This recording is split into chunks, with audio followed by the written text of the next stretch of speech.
Hello and what's up, everybody? Welcome back to my channel. I am making a quick video on adding in textures. Very small part of it. The big thing that we're doing is uh, playing with UV maps and getting our sample objects to look good. Um, if you are making something with Blender and you're adding an image texture to it and it looks not like the way you want it to, or you have no idea where to start, hopefully I can answer some questions and we can create something kind of cool. This one probably won't be the most exciting example as far as the end result, but I'm going to break down some basic UV unwrapping and textures and show you guys what we're what we're trying to get to from where we're at. It'll make more sense. I just talked to a friend who was having some trouble with UV unmapping, so uh, this is for you. Okay, so for starters, we're gonna go to ambientcg.com. I'll throw a link down below. This is my go-to for textures.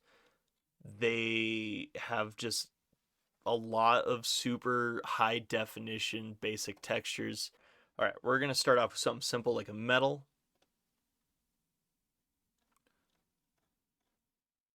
And immediately I am overwhelmed with the amount of metal. But, ooh, I like this. This is shiny. We'll do this. I usually go with PNG. I don't know why. I just feel like most textures are PNG, so I download PNG if I have the option.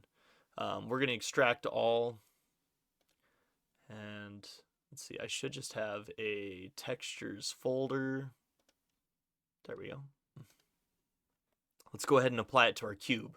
So we're going to go into shading, and then over here in our material nodes, super simple, we're just going to go, or Shift A, down to texture, texture up to image texture. We're going to add in, I'll probably just do like the color, the metallic, and the roughness. Maybe a normal map. We'll try to give it a decent looking texture here. I remember where I saved everything. Texture files. Metal sheets. That is not the one I wanted, but we're already here. We're gonna do it. Let's see. So this is the color JPEG.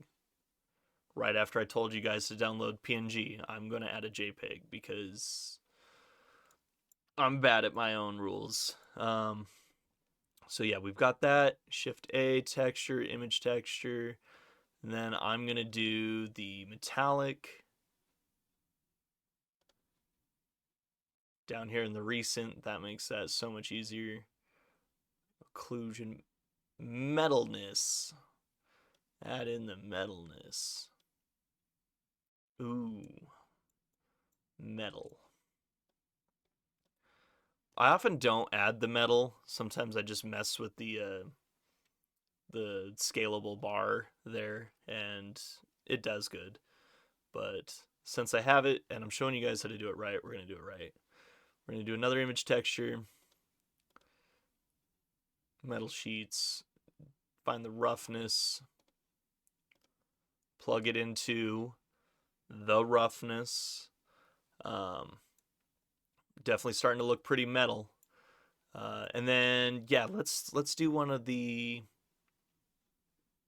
normal maps. So this one's a little different. We're gonna do the normal map, or the image texture.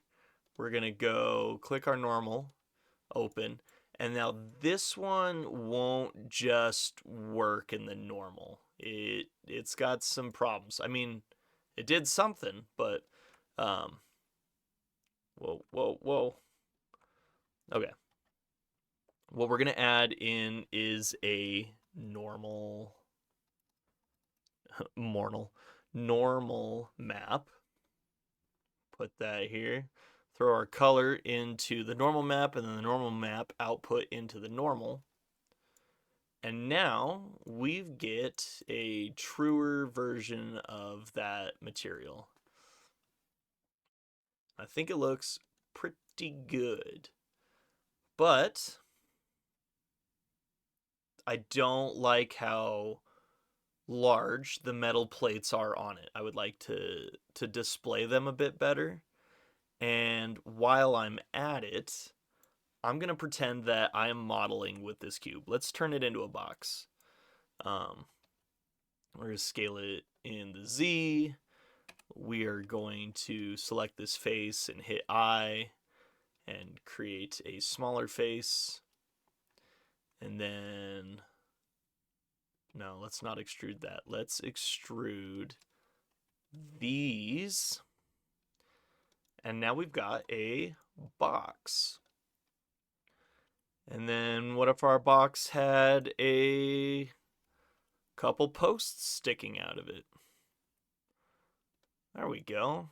And then maybe I really feel like this needs done. And I grab all these and I scale them in the Y.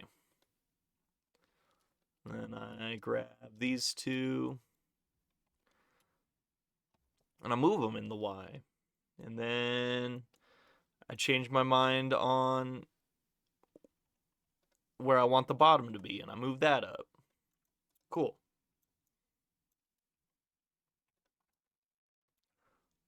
Let's really mess with it. Now, when we check out the material view,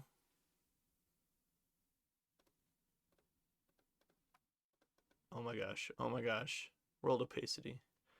Okay. Some of the spots still look like the metal that we had, but a lot of it stretched and warped into these streaky messes. There's this band here. You know, we look at it in object mode. You know, we've got some real problems on our hands, which is exactly what I am trying to show you guys today. So the easiest way to combat this, especially with a simple shape, is we're going to select it. We're going to go into UV map so you can see what's going on here. This is, if you were to unfold this shape and lay it all out, it would look like this, essentially, in the as far as the way Blender has it done right now. That shape is way more complicated than this shape, so obviously there are some things that aren't working. I'm going to click all of the faces over here. If you don't know how to do that, you can press L on the shape. You can press A and it'll select all. Either way, we've got our shape here. I'm going to hit U, and that brings up the UV mapping menu here. I'm going to hit Unwrap, and we're right back to where we were. I'm going to hit U and then click Cube Projection. Now it's going to unwrap it as if this was an object that was just unfolded. There's going to be some overlapping faces because I kind of made it really complicated, but that is that. Also, I'm gonna show you guys something here real quick before I just move this and not tell you why. We now have even faces all over here, but this seam and this, well, I guess not seam, this edge of the photo will show up here in this somewhere, and you'll see a crease somewhere in here. The edge of the photo will be visible. It's not that big of a deal in well-made textures like what you get from ambient CG, because they're like a repeating image. So where this one runs off, it's going to be matched over on the side that it essentially folds back around to. But either way, I like to center things. And yeah, this would be all of our faces inside the texture. But once again, I think that I would like the plates to be smaller.